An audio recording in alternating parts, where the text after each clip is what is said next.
Hello valued viewers, I hope you're all doing very well. Today we're in the Mig-29A and we're going to look at taxi, takeoff and landing. So first, taxi.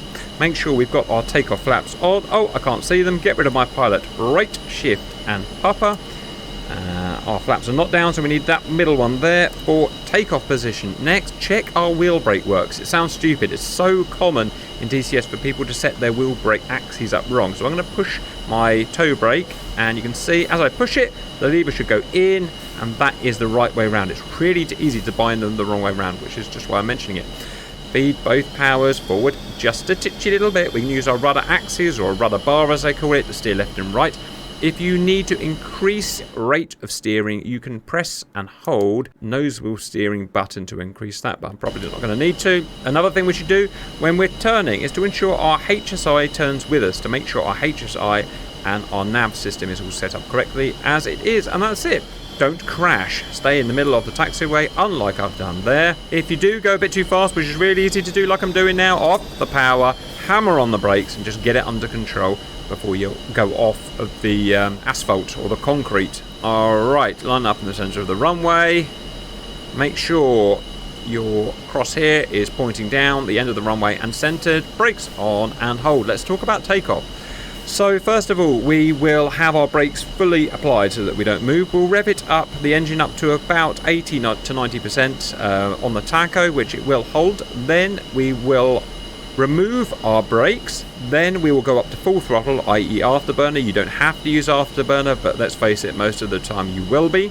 At 108 knots, you'll feel a virtual kick in the pants as the FOD doors will open and unrestrict the engines, where the engines will start then making their full potential power. We will rotate, which means start to move the stick aftwards, not like that all the way, but just start to feed it in and work with the plane. You'll start to see the nose rise. We'll start the rotation at about 110 knots. You will see the speed there. Remember, in the special options for this plane, you can switch between kilometers an hour and meters and knots and feet by changing it to English cockpit, which I've done. So knots there and feet there.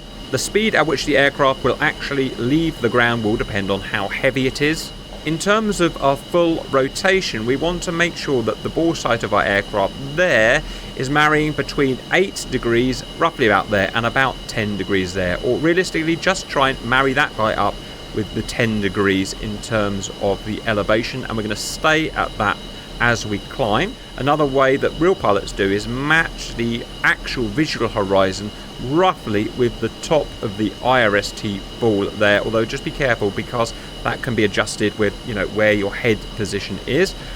As soon as we've achieved positive rate, which means we're lifting off constantly from the runway, get your gear up by either clicking there or pressing the G button to toggle it. I say quickly because you can easily overspeed your gear because it's such a powerful aircraft. Officially, as soon as we're up to 350 feet, also put your flaps up. In reality, as soon as you put your gear up, put your flaps up. Again, you don't want to damage them by overspeeding them. Once we're up to 300 knots, we'll come off our afterburner to mil power or lower if you want to save fuel, but don't stay on afterburner unless you're doing a combat climb, and that's pretty much it. So let's do it. We're going to go brakes on. We're going to spool somewhere between 80 and 90. It will hold a pretty decent brakes, and we're going to come off the brakes. We're going to get full power, full reheat. Use a rudder bar or a rudder axis to keep center as we can. Look at the speed. Suddenly it's going to start off. Sticks coming up. Feed that in. Up we go. Positive rate. Gear up. Flaps up immediately. Look at the speed. We're at 10 degrees as we wanted. Wait for 300 for safety and off afterburner. And then we can climb. And that's it. And landing, viewers, we approach on a standard circuit. That is the dead side of the runway, i.e. the upwind side of the runway. In this case, it's going to be right because it's a left-hand circuit. Your altitude wants to be about 1,000 feet above ground level. Our speed wants to be about 300 knots on the ingress to that point there, which is known as the initial point. Then we will, of course, brake over the runway in a large 180-degree turn, come back down this way, the reciprocal of the radial of the runway, offset by a mile or so. That is known as the downwind.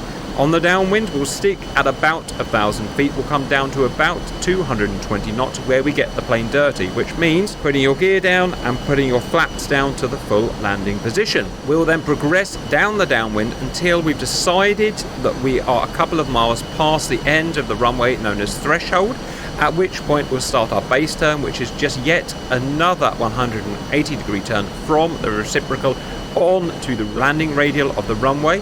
During that base turn, which is critical, we must not go below 180 knots. We must not go above 15 degrees angle of attack.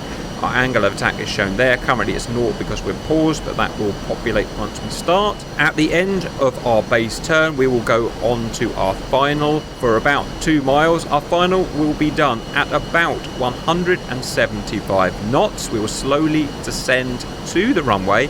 As we get closer to the runway, we're going to start switching from a speed to an angle of attack, which will allow us to compensate for the weight of our aircraft. As we get close to the runway, we want to get as close to 11 degrees angle of attack as possible, must not exceed 15 degrees, and we want to land at about 11 degrees angle of attack. Once we're crossing the threshold of the runway, we're going to come back to idle power, i.e. no power. Once we're rolling down the runway and we're making sure that we are less than 170 knots, we'll deploy our parachute with the P button. Once we've stopped or almost stopped, we can remove our parachute with the Control and P, which is the drag, shoot, drop button. At that point, we can either carry on taxiing or we can apply toe brakes, wheel brakes to come to a stop. And that's it, viewers, and go. Alright, it's a trim heavy aircraft, so make sure plenty of up trim to get started. I'm going to re-attain 1,000 feet. I'm going to re-attain 300 knots as I just get everything settled. Get that angle of attack about 5 degrees. You can see on the meter on the left. Coming down the dead side of the runway, about to hit initial point, which is going to be, just getting a feel for the aircraft and the angle of attack. Pop my head up a bit now, as this plane will ride quite a high angle of attack, so visibility is critical. Okay, we're on the dead side now.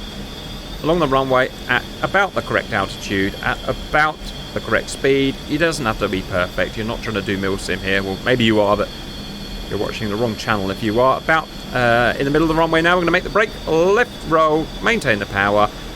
Altitude will tend to climb in a turn. It's not that important as long as it doesn't go too far above 1,000.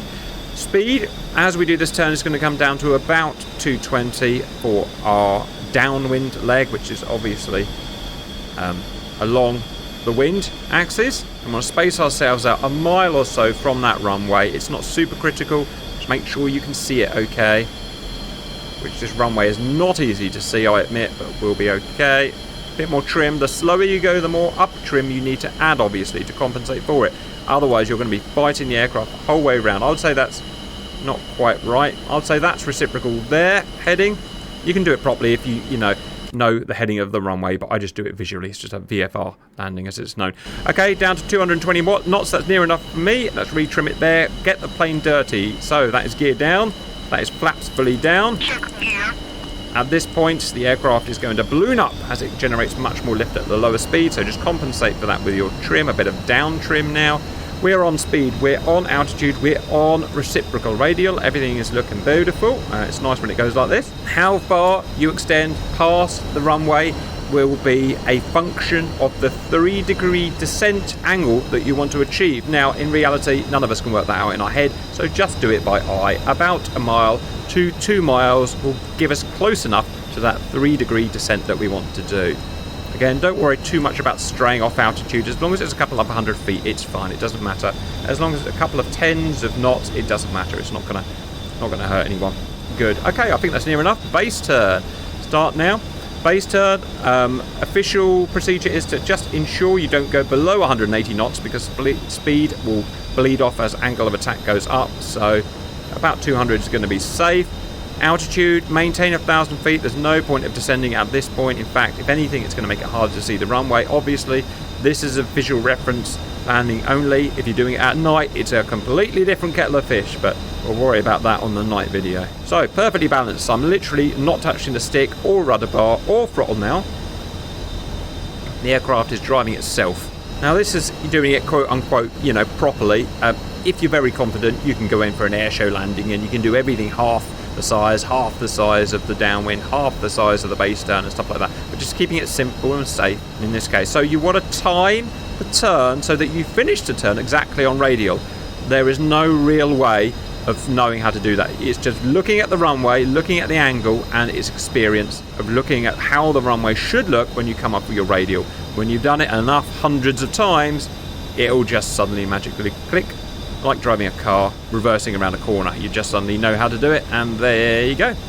Almost perfect. We are now on final, so we want to achieve as close as we can get to 175 knots. At this point, the handling will start getting more sluggish because less wind over the wings and whatnot.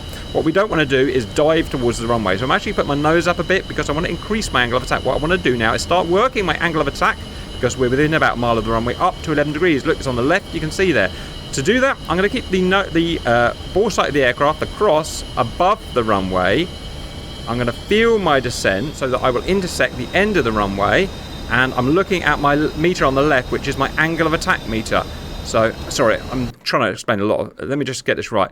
So, in a NATO aircraft, what you would do is you'd have a velocity vector, a thing that's telling you where you're going. I mean, I'd love to have that in this plane, but it doesn't have it. And you just line that up with the end of the runway there. This aircraft is a little bit different, a bit more old school. I'm going to manually point the nose of the aircraft. That's where the aircraft is pointing there. The aircraft is going roughly somewhere around there at the moment. I'm going to achieve my 11 degrees angle of attack there. That is a function of my speed. So my speed's going to come down a little bit more to get 11 degrees. What happens when you decrease speed? The aircraft starts falling out of the sky. I may need to do a bit more nose up to compensate. So it's all, again, by experience and feeling where the aircraft's going, but achieving the right speed. You must achieve the right speed and angle of attack. Right, I hope I explained that okay. So, speed down. At this point, I have to hope I firmly press that gear down button. 10 degrees, almost there. Retrim. 100% going to need to retrim. Gone too slow. Power back on. Whoops, too much talking. Back to 10 degrees. Just got to go find that balance now. Bit too fast now. Yeah, it's kind of a function of me pausing. When you pause, it tends to mess your flow up. That's okay, we'll get it back. And we'll land slightly long. We've got a parachute, it's fine. 9 degrees, still not quite right. 10 degrees, here we go. 15 degrees, over the threshold. 11 degrees, cut. Maintain that angle. Okay, a bit of a balloon at the end there as I was messing around. We're below 170 knots. Press P and the guy will come out, or it won't, which is interesting. Press P again. There we go. I didn't press it hard enough. Feeds beautifully into our next bit, which is what happens if your parachute doesn't deploy. A bit of toe brakes to expedite because I did land long there because I was being a little bit silly, and I cut the parachute right, shift and P. And at this point, I can carry on taxiing or I can stop. There was one thing we alluded to there. What happens, viewers, if your parachute fails? If your brakes fail? Well, if you were an American or a European, you happen to have arrestor cables along your runway. I'm sure you've all seen them. And even Air Force planes have an arrestor hook that can catch those wires. And this does happen. You go and speak to guys, real pilots. This happens a lot. Russians, not so much. Let me show you what a Russian has to do. Right, so at this point we go into a roleplay mode. Of course, my name is Victor, and I come into the runway here. Hydraulic fluid leak. I've got no hydraulics in my gear. That's a big problem. Good people at the Russian aerospace industry has not fitted arrestor cables, and oh no, Dmitry has forgotten to pack my parachute. How am I going to land? Well, you've probably seen, I know I have, videos. Thank you. Videos. I'm going to have a problem here. Videos of these aeroplanes sliding.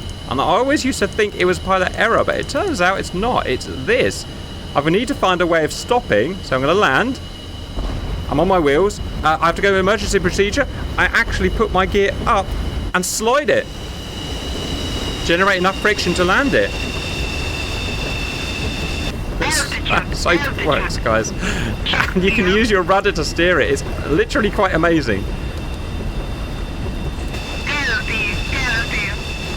Let's see if we can add all the friction we can. That is a Russian emergency procedure, which is interesting. I would suggest not ejecting at the end, but it's a 0-0 seat, so why not? Guys, we had a bit of fun there, and we weren't perfect, but we showed everything you need to show. Anything you guys want to add? Good landing.